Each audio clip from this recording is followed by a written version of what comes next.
Hi, Dennis Weiss, Eagle Communications with Sheriff Gareth Hoffman. We're going to do a special segment of our town today to talk about law enforcement judicial center and the choices facing our community from Abilene, Dickinson County. And so, good for you? That'll work? Yep. Okay, all right, here we go. I remember the old jail, Kurt Bennett days. Yep. When Kurt recruited me, or I kind of recruited myself, and he said yes, to the Dickinson County Sheriff Reserve, and we had our little tour, and he gave everybody kind of what we could do and what we couldn't do. I think I remember telling Kurt, I will never work in that jail. No. End of story. That was not a nice place upstairs at the courthouse. No, it's not. And I can appreciate that statement very much because I started in that same jail, working, not yes, right, not residing, not residing, working, and I felt very much the same way. And I knew going in, you know, that it was part of the process and it was going to be a good stepping stone and a learning environment. But make no mistake, and I tell my jail staff a lot of times that good for you. It was not for me. That's not what I wanted to do. It's not where I wanted to be. My hat is off to those folks that go up there every day and put their time in and deal with that. Yeah. It's not a warm and fuzzy place to be. Early 90s, was it that, or late 90s when we refurbished the jail? Yeah, I'd say early 2000s. Was it? Okay. Probably, yeah. All right. Time flies when you're having fun. Indeed. But I remember there was controversy then, both inside the department about what to do and outside in the community about what to do. And it became a compromise then that the old was simply no longer able to be done and something had to happen. So the upstairs jail was redone. It's far nicer now than it was then. Gosh, I don't know that it's that much safer. Right. Just because of the hard construction needed to change it in any way. It's still not a great place. Yeah. I wasn't involved in that project obviously at the time, so I don't know exactly what the train of thought was. I can tell you merely from my own perspective, having worked in it before, and then now trying to manage it now, I can certainly see the differences after that renovation. And I'm guessing they did what they thought was right at the time, and what they thought they could afford to do at the time. I would agree. I certainly will not point a finger, at anybody for that. However, the end result is still what we have, and we're still back here today, and we still have a facility, in my opinion, that is ineffective and unsafe. All right. I want to establish something. So I'm going to throw this fastball right down the middle of the plate. All right? Do you wake up every morning saying, gosh, I'd like to have a great big new jail? Absolutely not. Okay, why? Well, first and foremost, I pay taxes too, just like everybody else. And they're high, and we know they're high. And people are tired of it. I'm tired of it. So not only from the cost point do I have to say, no, I don't want a new jail, but also from, quite frankly, the headache side of it.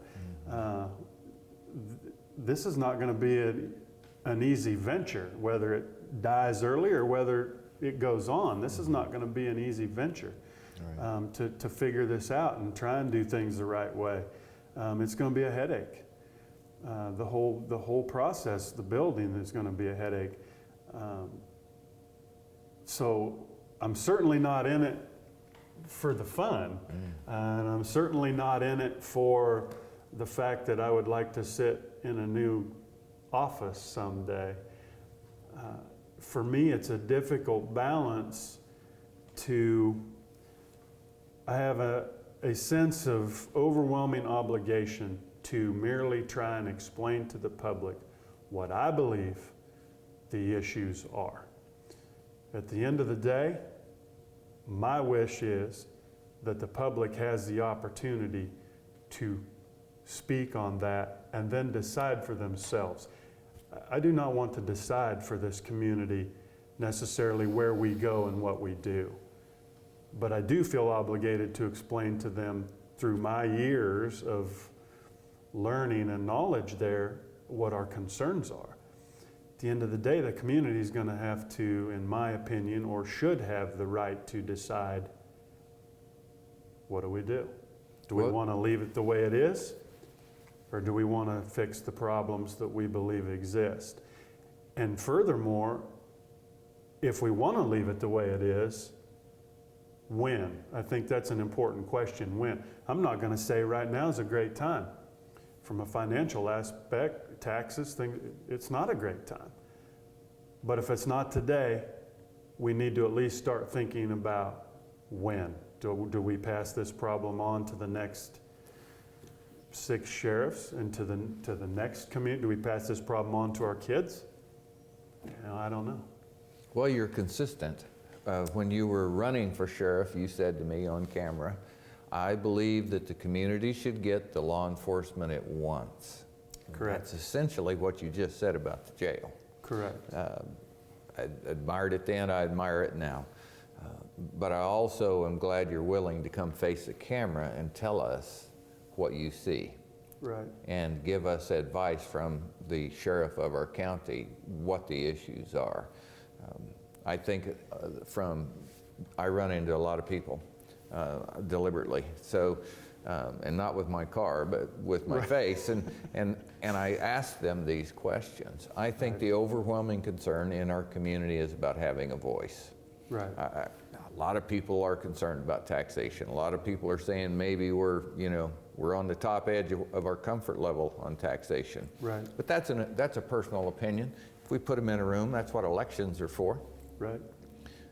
But I don't think there's anybody who said we've talked about it too much. I don't think that person is here. I've never met one. Right. I think that discussion is what people are looking to their experts to put those opinions up so we can decide on what we're talking about. Right. And that's going to be, again, my number one goal is to try and be informative, but absolutely not have anybody at the county, not just me, but anybody at the county level. And I think everybody feels the same way.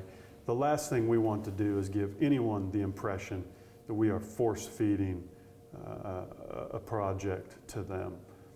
I don't think that's the case. Now, the manner, the opportunities that we have and the manner in how we try to get that information out there, it's going to be a struggle. But I think that's the way it has to be done or should be done.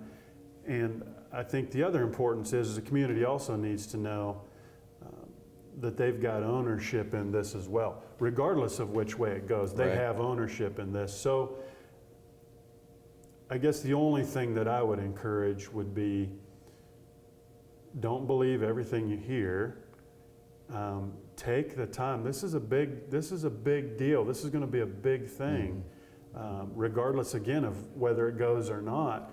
But take the time to talk to people and take the time to educate yourself through people that you know and trust to give you that information. I mean, if you take all of the people that are involved or that could be involved, I would guess the majority of the public knows somebody, whether it be somebody that works in that jail, whether it be a judge that works in that courthouse, whether it be a sheriff's deputy or me. Don't just take my word for it, or whether it be the county administrator or all of those people. If you take all of those people that work in those facilities and who have recognized issues, you're going to probably, you know, as a citizen, you're probably going to know somebody that has a connection there where you can, if you take the time, you can go out and educate yourself on really what's happening and what our future plans should or should not be. Okay, I'm gonna take you down some specific lines here. Uh-huh. Saw a letter to the editor in a newspaper here a while back talking about a combined justice center, judicial center. And it brought up the point of Riley County combined law enforcement, which I've dealt with for years professionally. Used to sell a lot of hardware and software to those folks in county government over there, including when they made that move. Wyandotte County consolidated the city and the county years and years ago. But that's the only two examples that come to mind quickly in the state of Kansas that I've had any personal experience in. Mm-hmm. I don't think there is a great upswell anywhere in Kansas for anything with the word consolidation in it, whether it's school districts, whether it's counties, whether it's inside the county, things that come together. Right. I think that's kind of one of the walls that the public has in Kansas. And so, as you said, if it's the public's wall, it's the public's will. I'm okay with that. Right. But it doesn't mean you can't work together. It doesn't mean you can't share space. It doesn't mean you can't share assets. It doesn't mean that there's not a high spirit of cooperation that can exist and still maintain autonomy. So, having said that, that's all mine. Mm-hmm. Having said that, I would very much like to see the city and the county continue to talk about what could work. Your opinions?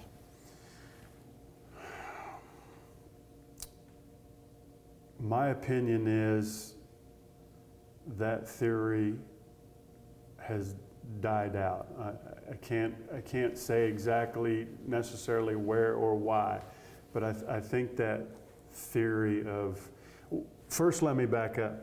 In regards to consolidation of actual agencies, not a fan. I think Abilene Police Department does a great job. I feel like we do a great job. We have our tasks, they have their tasks. I don't see any time in the near future that being a good option for this community. I just don't. So in regards to that, because I bring that up because I think there's some concern that a joint facility may eventually segue into consolidation of agencies. And I certainly wouldn't want to go there. I don't know that that's a good plan for us. In regards to the facility, I would say several things. I think we do work together on a daily basis, and I think we do it well.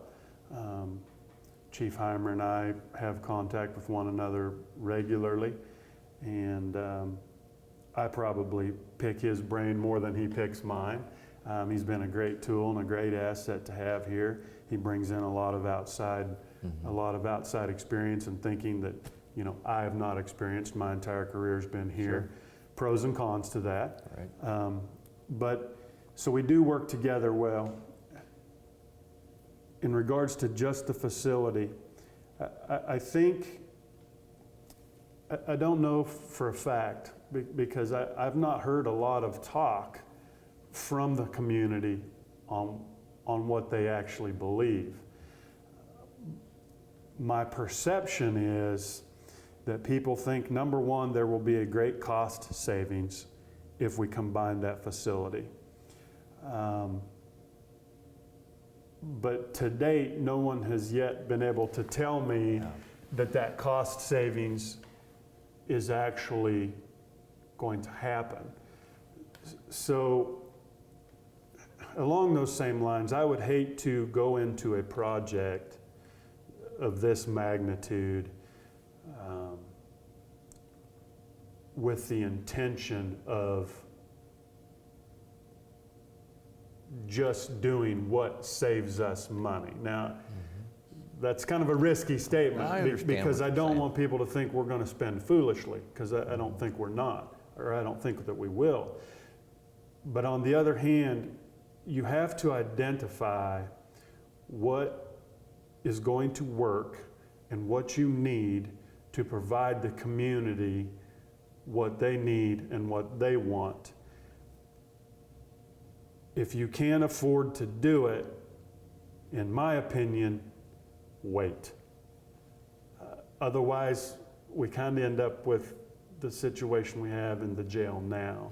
I don't think this is a facility or that this is a place where we want to just get by. I would agree. I would agree. We put our camera on this end of the table, and we had a lot of people in that chair around bond issue time, the last special elections, when all those went through. Everybody that had an issue up sat in this chair, made their pitch, answered any question I could come up with, and we went from there.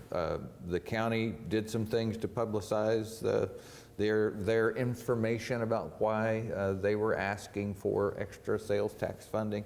The school did a great job of reaching out into the community, and the city did absolutely everything they could think of to inform people about their choice. 2 passed, 1 failed in the same election. The one that failed was the city, and I suppose there were 1,900 people voted, something like that, I don't remember, but there's probably that many opinions, minus 1, maybe 2 people agreed. But it failed. So if you look at how do you run a community, one of the things you do is through elections. That one failed. Organically, somewhere there is a reason. And I guess is what some of the people I've been talking to are saying is that reason needs to be fleshed out. While I know the spirit of cooperation exists between the City of Abilene Police Department and Dickinson County Sheriff's Office, that's not transparent to the whole world. Right. They have no reason to know that. Right. What they are looking at, I think many of these people are saying, surely there must be some cost savings. I don't know whether there is or not either, but it seems to me that as a community we should know so we can intelligently choose. Right. Yeah, I understand exactly what you're saying, and I agree to an extent. I agree that this is something that should have been explored, has been explored on some level, but I think we're at the place now where it's been said, this isn't going to save us money. The city needs to do their thing and the county needs to do theirs. I really believe that's where we are at this point. Kind of backing up a little bit, we talked about, we were talking about misconceptions, and my number one was that it's going to save a ton of money. Like you, I don't know that to be a fact. From what I've been told from folks that I do trust, it's not going to be a huge cost savings.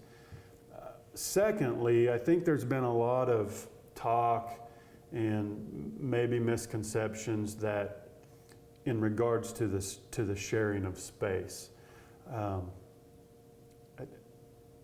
I don't know that there would be an overabundance of sharing of space, again, because the city still has their things, the way they do business, the way we do business, although they kind of, we're all in law enforcement, we do run kind of down the same path. There are some significant differences, and for example, it came up that we would share, this is just one example, we would share evidence rooms, and we would share interview room space and different things like that. And even if the two would join, I don't see those things happening for a myriad of reasons. Number one, I would never be a fan of sharing an evidence room. I think You lose chain of custody. I think there's some significant risk and concern there. But I think we're at the place now, I say we, meaning the county and the city. I'm not going to speak for the citizens, again, because not that many have spoken out about it to me. But I think the city and the county are at a place now where they've said, this is not for us. This is a direction we want to go. As far as the community goes, you know, if they're still in disagreement with that, then they again, back to the educating themselves side, they need to start to educate themselves and find out why the people at the county level or the city level feel that way and move from there. It's a great opportunity, Gareth, to have you sit here and to speak to the cameras. Times went by like blink again. So we're done for today. I want to encourage people to look at your face on camera and when they see you on the street, stop and say hello, or at the grocery store, or at the cross-country track meet I hear in Chapman, Kansas, America. Yeah. Volunteer track coach over here. So yeah, just to say hello and to ask you about these things, because you're pretty easy to communicate with. Pretty friendly guy for a redhead. Yeah. Yeah, so you know, you're born with that. Can't blame your dad. Right, no, you can't blame your dad. And I would like to encourage people, come see me, come talk to me.